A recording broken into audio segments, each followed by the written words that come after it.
Hello friends, நம்ம வந்து இந்த வீடியோவில் ஆல்ரெடி யூனிட் 2ல் வந்து ஓரளவு டாபிக் வந்து கவர் பண்ணிட்டோம். இப்போ இந்த வீடியோவில் quality control, analytical method of ட்ரான்ஸ்ஃபரும், அப்புறம் அப்ரூவ்டு ரெகுலேட்டரி பாடிஸும் ஆஃப் ஏஜென்சி, இது 2 டாபிக் வந்து இந்த வீடியோவில் வந்து பார்க்கலாம். அப்புறம் வந்து first quality and analytical method transfer. ஒன்றுமே குவாலிட்டி கண்ட்ரோல்னால் எல்லாருக்கும் தெரியலையா? Quality control take all measures to avoid defective ப்ராடக்ட்டை அவாய்ட் பண்ணுறதுக்காக எல்லா விதமான மெஷர்ஸும் வந்து குவாலிட்டி கண்ட்ரோல் வந்து எடுப்பாங்க. எப்படியாப்பட்ட மெஷர்ஸ்னால் சாம்பிளிங் பண்ணுறது, sampling testing, analytical, clearance to ensure the starting material. அதாவது ப்ராடக்ட் தயாரிக்கிறதுக்கான ஸ்டார்டிங் மெட்டீரியல் கொஞ்சம் கிரிக்கி வச்சுருப்பேன், இதை கொஞ்சம் அட்ஜஸ்ட் பண்ணிங்க. Starting material purity and strength, இது மாதிரியான டெஸ்டிங்ஸ் எல்லாம் வந்து பண்ணுவாங்க.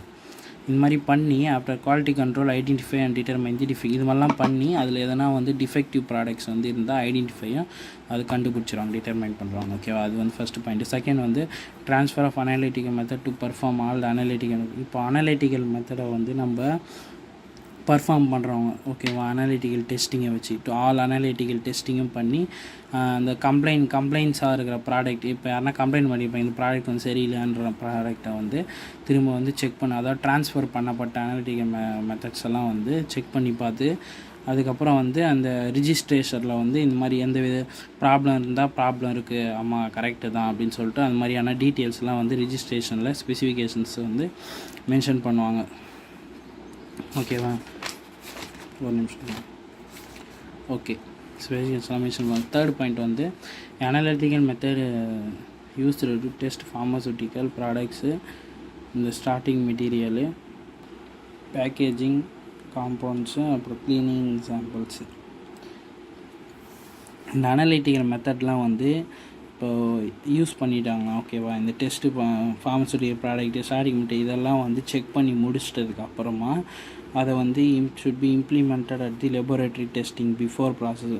வேலிடேஷன்னா என்னதுன்னா சரி பார்க்குறது. ஓகேவா? இந்த ப்ராடக்ட் வந்து கரெக்டாக இருக்கா அப்படின்னு சரி பார்க்குறது தான் வேலிடேஷன். அந்த ப்ராசஸுக்கு முன்னாடி வந்து இந்த டெஸ்டிங் எல்லாம் முடிச்சுட்டு தான் வந்து வேலிடேஷன் ப்ராசஸ்க்கே வந்து அனுப்புவாங்க அப்படின்னு சொல்லிட்டு சொல்கிறாங்க. Implemented at the laboratory testing before process validation அப்படின்னு.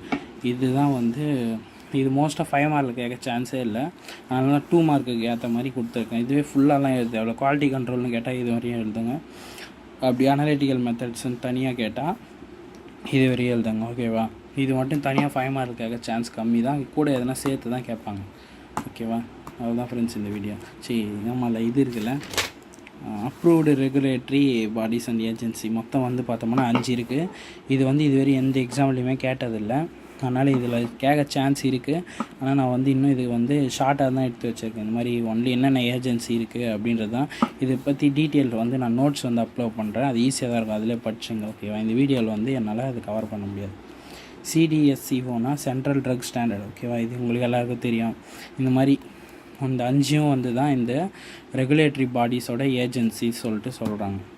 NF national institute of health and family welfare, DTAB நம்ம போன செம்மில் படித்தோம், ட்ரக் டெக்னிக்கல் அட்வைசர் போர்டு, ஜூரிஸ்ப்ருடென்ஸ்லாம் வந்தது இல்லையா, அதுதான். ஓகே, அப்புறம் CDT, இந்த மாதிரியான central drug testing laboratory, USFD, united state food and drug administration, இது மாதிரியான ரெகுலேட்டரி பாடிஸ்லாம் வந்து ஏஜென்சி வந்து இதில் அப்படி யூஸ் ஆகுது அப்படின்னு சொல்லிட்டு சொல்கிறாங்க.